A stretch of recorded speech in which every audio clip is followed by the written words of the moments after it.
बरज़ख से तारीकी छट जाती है और शहर पर रोशनी छा जाती है। आज हमारे पास जो मवाद है वो एक बहुत ही आप कह सकते हैं कि एक दिलचस्प ख्याल पर मबनी है। जी। क्या होता है जब फरिश्ते इंसानी जिस्मों में फंस जाएं और जन्नत और दोज़ख की जंग ज़मीन पर या यूं कहें कि ज़मीन जैसी किसी जगह पर लड़ी जाए। बिल्कुल। आज हम आर्च एंजल जिब्राइल की कहानी का गहराई से जायजा लेंगे, जो एक ऐसी जंग लड़ने आता है जहां सबसे बड़ा दुश्मन कोई अफरीत नहीं बल्कि खुद इंसानी कमजोरी है। और यहाँ जो चीज़ इस कहानी को फौरन मुनफरिद बनाती है वो है इसका मैदान जंग, बरज़ख यानी परगटोरी। अच्छा। आमतौर पर इसे एक गैर जानिबदार जगह समझा जाता है ना? है ना? लेकिन यहाँ ऐसा नहीं है। यहाँ इसे एक तारीक, गलीज और गुनाहों से भरे शहर के तौर पर दिखाया गया है। जिस पर दोज़ख का कब्जा हो चुका है। जी बिल्कुल। और सबसे बड़ा उसूल ये है कि फरिश्ते इंसानी जिस्मों में कैद हैं।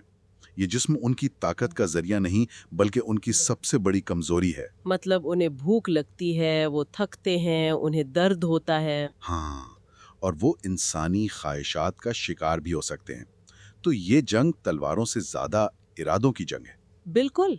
तो कहानी का आगाज होता है आर्च एंजल जिब्राइल से। वो 7 फरिश्तों के गुरोह का आखिरी रुकन है जिसे इस जंग के लिए बरज़ख भेजा गया है। और वहां पहुंचते ही उसे पहला और सबसे बड़ा झटका लगता है कि उसका सबसे करीबी दोस्त, उसका उस्ताद माइकल, जो इससे पहले वहां आया था, वो गायब है। और ये सिर्फ एक गुमशुदगी नहीं है, इसे माइकल की अपार्टमेंट से एक खत मिलता है जो जो पूरी मुहिम की नाकामी का ऐलान है। खत में साफ लिखा है कि वो और उनसे पहले आने वाले 5 फरिश्ते ये जंग हार चुके हैं। जी, कि दुश्मन उनकी सोच से कहीं ज्यादा चालाक और ताकतवर है और इस गुनाहालूद दुनिया में पाकीज़ा रहना तकरीबन नामुमकिन है। तो ये जिब्राइल के लिए एक तबाहकुन लम्हा है। बिल्कुल। जंग शुरू होने से पहले ही उसे बता दिया गया है कि वो हार चुका है। लेकिन वो हिम्मत नहीं हारता, जो इसके किरदार की पहली निशानी है। वो मायूस होने के बजाय माइकल की छोड़ी हुई 2 बंदूकें उठाता है और अकेले ही अपने मिशन पर निकल कर था। हाँ, अकेले ही। वो जानता है कि उसका एक और साथी यूरियल भी इसी शहर में कहीं है और इसी की तलाश में उसका सामना होता है गिरे हुए फरिश्ते मल्लूक से। और ये पहली लड़ाई बहुत अहम है। देखिए, गिरे हुए फरिश्तों का लीडर सैम्याल वो जिब्राइल की मौजूदगी को महसूस कर लेता है। और उसे फौरन खत्म करना चाहता है। जी, इसीलिए वो मल्लोक को भेजता है। लेकिन जिब्राइल ना सिर्फ इस हमले को नाकाम बनाता है बल्कि मल्लूक को मार भी देता है। तो ये उसकी पहली फतह है। हाँ, और ये एक पैगाम भी है कि वो दिफा नहीं करेगा, वो जारहाना अंदाज अपनाएगा। वो यहाँ छुपने नहीं, लड़ने आया है, चाहे वो अकेला ही क्यों ना हो। अच्छा, तो उसने एक दुश्मन को तो मार दिया, लेकिन उसकी असल जंग तो अपने बिखरे हुए साथियों को इकट्ठा करना है। बिल्कुल। और जब वो यूरियल को ढूंढता है तो उसे वही तस्वीर नजर आती है जो माइकल ने अपने खत में खींची थी। यूरियल एक लावारिस बस में एक बेघर शख्स की तरह रह रहा है, मुकम्मल तौर पर हिम्मत हारा हुआ। और यूरियल की बातें जिब्राइल के अज़्म को मजीद परखती हैं, है ना? जी, वो कहता है कि ये जंग जीती नहीं जा सकती।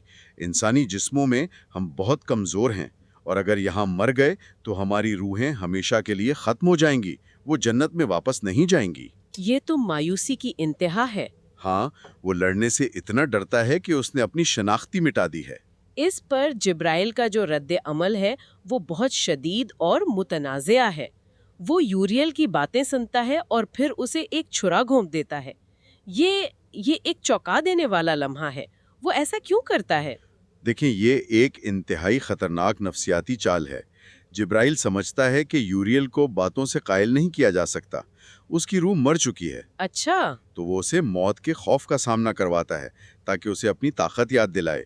वो उसे कहता है कि अपनी शिफाई ताकत इस्तेमाल करो वरना मर जाओ। एक तरह का शॉक ट्रीटमेंट। बिल्कुल। वो उसे याद दिला रहा है कि तुम एक आम इंसान नहीं, तुम एक आर्च एंजल हो। और ये अमल जिब्राइल के किरदार के बारे में भी बताता है कि वो मकसद हासिल करने के लिए किसी भी हद तक जा सकता है।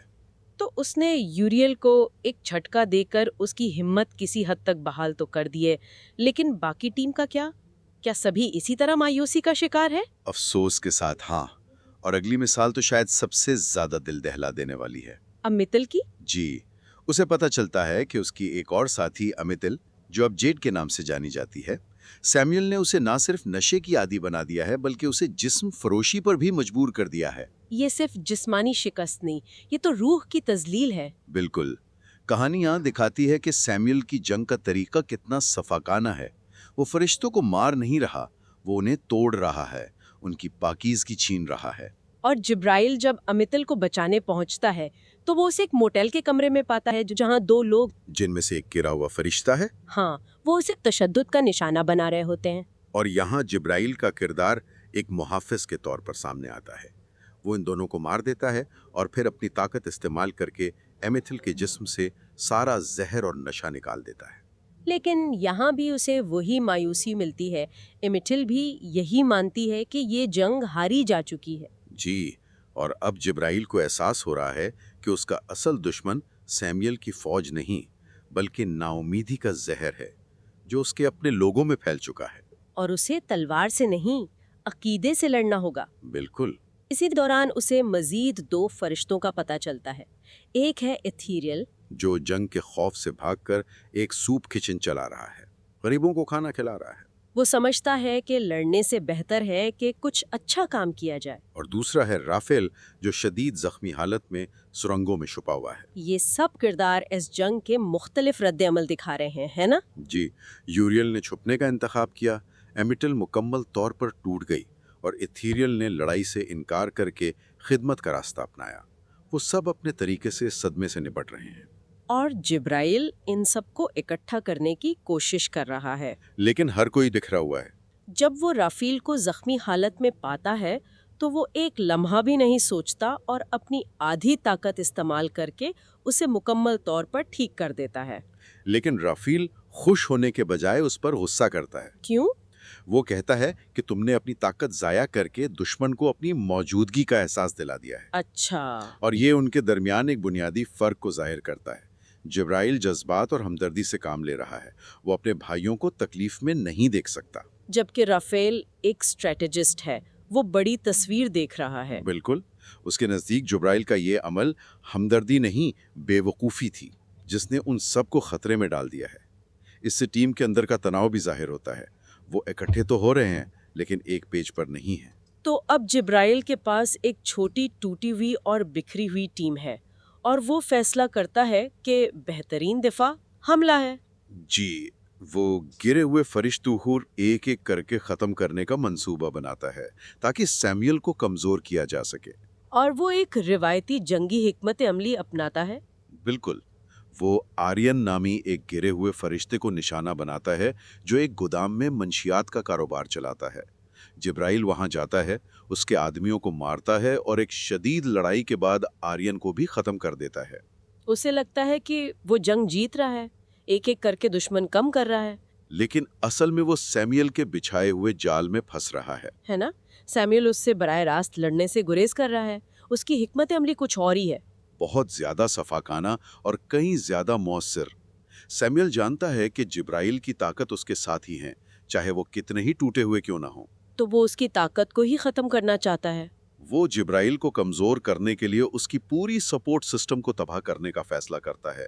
जब जिब्राइल आर्यन का शिकार कर रहा होता है, सैमुअल अपने दो सबसे ताकतवर साथियों लिलिथ और एस्मोडियस को बाकी तमाम आर्च एंजल्स को खत्म करने का हुक्म देता है। जी, और फिर जो होता है वो कहानी का सबसे अलमनाक हिस्सा है। एस्मोडियस एक बूढ़े आदमी का रूप धार कर सूप किचन में बॉम्ब रख देता है, जिससे इथीरियल और वहां मौजूद तमाम बेगुनाह लोग मारे जाते हैं। लिलिथ दूर से यूरियल को गोलियों से भून डालती है। और सैमुअल खुद सुरंग में जाकर रफेल को मार देता है। एक ही रात में जिब्राइल अपने तमाम साथियों को खो देता। ये तो जिब्राइल के लिए तबाहकुन है। ये सैमुअल की नफसियाती जंग का उरूज है। उसने जिब्राइल को जिस्मानी तौर पर नहीं बल्कि रूहानी तौर पर शिकस्त दी है। जब जिब्राइल को अपने साथियों की मौत का एहसास होता है तो वो टूट जाता है। वो सबका जिम्मेदार खुद को समझता है और इसी लम्हे उसके शदीद गुस्से और दुख की वजह से उसकी आंखों का रंग नीला से भूरा हो जाता है, बिल्कुल गिरे हुए फरिश्तों की तरह। जी ये सिर्फ एक जाहिरी तब्दीली नहीं है, ठीक है? इसका क्या मतलब है? नहीं, बिल्कुल नहीं। ये उसकी रूह का अक्स है। नीला रंग आसमानी पाकीज़गी और खुदाई मकसद की अलामत था, जबकि भूरा रंग ज़मीनी इंसानी जज्बात की अलामत है, खासकर इंतकाम की। تو وہ جنگ جیتنے کے لیے وہی بن رہا ہے جس سے وہ لڑنے آیا تھا۔ بالکل، یہ ایک کلاسیکی المیہ ہے، افریط سے لڑتے لڑتے خود افریط بن جانا۔ اب وہ انصاف کے لیے نہیں، بدلے کے لیے لڑے گا۔ اور وہ بدلہ لیتا بھی ہے۔ وہ غصے میں ایسموڈیوس کو ڈھونڈتا ہے اور ایک انتہائی وحشیانہ لڑائی کے بعد اسے اپنی ہی بندوق سے مار مار کر ہلاک کر دیتا ہے۔ اس کے بعد وہ للت کو ایک نائٹ کلب میں ڈھونڈتا ہے اور اسے نشے کے کئی ٹیکے لگا کر اوور ڈوز سے مار دیتا ہے۔ اب صرف سیمیل باقی ہے۔ اس نے اپنے دشمنوں کو تو ختم کر دیا، لیکن اس عمل میں وہ خود بھی بدل گیا۔ یہ انتقام کی مہم جبرائیل کو خالی کر دیتی ہے۔ وہ ایک محافظ سے ایک جلاد بن چکا ہے۔ اس نے دشمنوں کو ختم کر دیا لیکن اپنے دوستوں کو کھو دیا۔ اور کلب میں ہی سیمیل اس پر پیچھے سے حملہ کرتا ہے۔ جی، اور اسے بے ہوش کر دیتا ہے۔ جب جبرائیل کو ہوش آتا ہے تو وہ خود کو عمارت کی چھت پر پاتا ہے، اپنے آخری دشمن کے سامنے۔ اور یہاں کہانی کا سب سے بڑا راز، سب سے بڑا دھوکہ سامنے آتا ہے۔ جبرائیل سیمیل پر بندوق تان لیتا ہے، لیکن سیمیل وہ لڑنے سے انکار کر دیتا ہے۔ ہاں، وہ کہتا ہے مجھے گولی مار دو۔ وہ آزاد مرضی اور غلامی سے نفرت کے بارے میں باتیں کرتا ہے اور دعویٰ کرتا ہے کہ اس نے جو کچھ بھی کیا وہ جبرائیل کے لیے کیا۔ اور پھر وہ انکشاف کرتا ہے کہ اس نے جبرائیل کو وہ سب کچھ سکھایا جو وہ جانتا ہے۔ اور اسی لمحے جبرائیل کو ایک چونکا دینے والی حقیقت کا ادراک ہوتا ہے کہ یہ شخص سیمیل نہیں بلکہ اس کا پرانا دوست، اس کا استاد مائیکل ہے۔ جی، مائیکل بتاتا ہے کہ اس نے برزخ پہنچتے ہی اصلی سیمیل کو مار کر اس کی جگہ لے لی تھی۔ یہ انکشاف کہانی کی ہر چیز کو بدل دیتا ہے۔ دشمن کوئی بیرونی طاقت نہیں بلکہ ایک ٹوٹا ہوا ہیرو ہے، ایک بھائی ہے۔ تو مائیکل کا اصل مقصد کیا تھا؟ وہ روایتی برائی کا شکار تو نہیں ہوا تھا؟ یہ صرف طاقت کا کھیل نہیں تھا؟ نہیں، یہ اس سے کہیں زیادہ گہرا ہے۔ مائیکل کی بغاوت فلسفیانہ ہے۔ وہ خدا کے احکامات پر عمل کرنے کو ایک قسم کی غلامی سمجھتا ہے۔ وہ آزاد مرضی کو سب سے بڑا انعام مانتا ہے۔ اچھا۔ اس نے یہ پوری جنگ شروع کی، اپنے ساتھیوں کو مرنے دیا اور جبرائیل کو اس کی نفسیاتی حد تک دھکیلا، صرف ایک نقطہ ثابت کرنے کے لیے۔ وہ چاہتا تھا کہ جبرائیل بھی اس کے ساتھ مل کر خدا کے حکموں کو توڑے اور آزاد زندگی گزارے۔ بالکل۔ وہ جبرائیل کو مارنا نہیں چاہتا تھا، وہ اسے آزاد کرانا چاہتا تھا۔ یہ محبت کی ایک انتہائی مسرح شدہ شکل تھی۔ ایک ناقابل یقین دھوکہ۔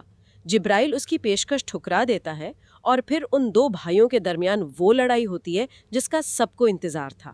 اور یہ صرف ایک جسمانی لڑائی نہیں، یہ دو نظریات کا ٹکراؤ ہے۔ بہت جذباتی لڑائی ہے۔ جی، مائیکل جو زیادہ تجربہ کار ہے وہ جبرائیل پر حاوی ہو جاتا ہے اور آخر کار اسے ایک دھاتی پائپ سے شدید زخمی کر دیتا ہے جو اس کے سینے کے آر پار ہو جاتا ہے۔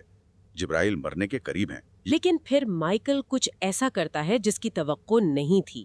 بالکل، آخری لمحات میں جب دونوں زمین پر گرے ہوتے ہیں، مائیکل محبت کے ایک آخری عمل کے طور پر اپنی بچی ہوئی طاقت سے جبرائیل کے مہلک زخم کو ٹھیک کر دیتا ہے۔ وہ کہتا ہے کہ یہ میرا آخری تحفہ ہے۔ جی، اور اس کے بعد مائیکل مر جاتا ہے۔ وہ اپنے اس بھائی کو نہیں مار سکا جسے وہ سب سے زیادہ چاہتا تھا۔ اس کی موت کے ساتھ ہی برزخ سے تاریکی چھٹ جاتی ہے اور شہر پر روشنی چھا جاتی ہے۔ جبرائیل جنگ جیت چکا ہے۔ لیکن کیا یہ واقعی ایک فتح ہے؟ کہانی کا اختتام بہت اداس ہے۔ اس نے جنگ جیت لی، لیکن اس کی قیمت کیا تھی؟ اس نے اپنے تمام دوست کھو دیے۔ اور اپنے سب سے قریبی دوست کو اسے خود مارنا پڑا۔ وہ آسمان کی طرف دیکھ کر خدا سے چلاتے ہوئے پوچھتا ہے، کیا یہی وہ تھا جو تم چاہتے تھے؟ اسے احساس ہوتا ہے کہ اس جنگ نے اسے اتنا بدل دیا ہے کہ وہ اب جنت میں واپس جانے کا مستحق نہیں رہا۔ اس کا عقیدہ ٹوٹ چکا ہے۔ تو وہ برزخ میں ہی ایک انسان کے طور پر رہنے کا فیصلہ کرتا ہے اور عمارت کی چھت سے چھلانگ لگا دیتا ہے۔ یہ ایک بہت ہی مبہم اختتام ہے۔ بہت۔ تو اس سب کا کیا مطلب ہوا؟ اس نے جنگ جیتی لیکن خود ہار گیا؟ میرے خیال میں یہ کہانی ہمیں ایک گہری سوچ میں چھوڑ جاتی ہے۔ جبرائیل نے جنت کے لیے جنگ تو جیت لی، لیکن اس عمل میں اپنا عقیدہ، اپنے دوست اور شاید اپنی روح بھی کھو دی۔ یہ ہمیں سوچنے پر مجبور کرتا ہے کہ فتح کی اصل قیمت کیا ہے۔ جی، اور کیا کوئی فتح واقعی فتح کہلا سکتی ہے جب آپ کو اسی شخص کو تباہ کرنا پڑے جسے آپ سب سے زیادہ چاہتے ہیں، صرف اس لیے کہ اس نے ایک مختلف قسم کی آزادی کا انتخاب کیا تھا؟ جبرائیل کا آخری عمل، وہ چھلانگ، شاید شکست نہیں بلکہ اس کی آزاد مرضی کا پہلا اور آخری حقیقی عمل تھا۔ وہ نہ جنت کا انتخاب کرتا ہے نہ دوزخ کا، بلکہ انسانیت کا، اپنی تمام تر تکالیف کے ساتھ۔